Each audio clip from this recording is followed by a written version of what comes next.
Hi, my name is Brendan Shusterman. I'm from Long Beach, California. I'm an illustrator. Uh, I picked Slaughterhouse-Five by Kurt Vonnegut because it's always been one of those books that just showed me what books can do, and it's just I remember reading it in high school and just loving it. And it wasn't a signed reading or anything. I had a friend who just said, "Look, you got to read this book." And I picked it up and I started reading, and it just hooked me, and I loved it. And so it goes. It's just it's an amazing novel. So I should I start?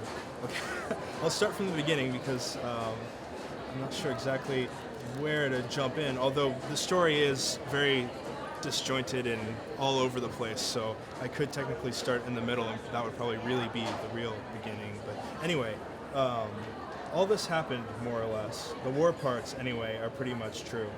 One guy I knew really was shot in Dresden for taking a teapot that wasn't his. Another guy I knew really did threaten to have his personal enemies killed by hired gunmen after the war, and so on. I've changed all the names. I really did go back to Dresden with Guggenheim money. God, I love it. In 1967. It looked a lot like Dayton, Ohio. More open spaces than Dayton has. There must have been tons of human bone meal on the ground. I went back there with an old war buddy, Bernard V. O'Hare, and we made friends with a cab driver who took us to the slaughterhouse where we had been locked up at night as prisoners of war. His name was Gerard Mueller. He told us that he was a prisoner of the Americans for a while. We asked him how it was to live under communism, and he said that it was terrible at first because everybody had to work so hard, and because there wasn't much shelter for food or clothing. But things were much better now. He had a pleasant little apartment, and his daughter was getting an excellent education. His mother was incinerated in the Dresden firestorm. So it goes. He sent O'Hare a postcard at Christmas time, and here is what it said. I wish you and your family, also as to your friend, Merry Christmas and a Happy New Year, and I hope that we'll meet again in a world of peace and freedom in a taxi cab if the accident will. I like that very much, if the accident will.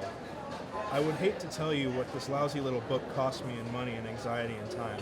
When I got home from the Second World War 23 years ago, I thought it would be easy for me to write about the destruction of Dresden, since all I would have to do would be to report what I had seen. And I thought, too, that it would be a masterpiece, or at least make me a lot of money, since the subject was so big. But not many words about Dresden came from my mind then. Not enough of them to make a book, anyway. And not many words come now, either, when I have become an old fart with his memories and his Pall Malls and his sons full grown.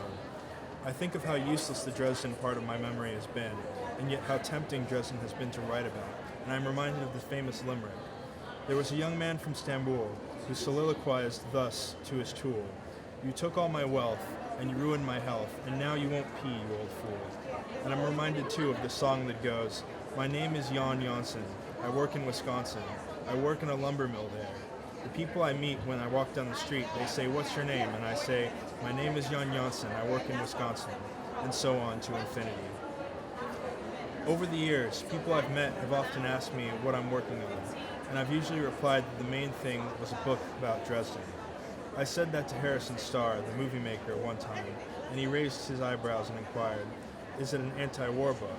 Yes, I said, I guess.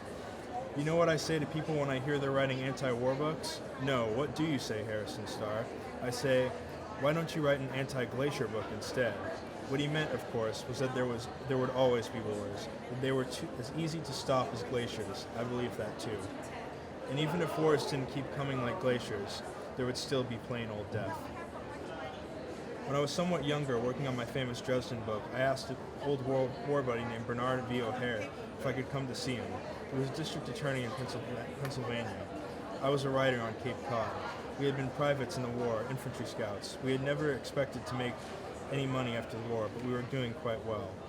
I had a Bell telephone company find him for me. They are wonderful that way.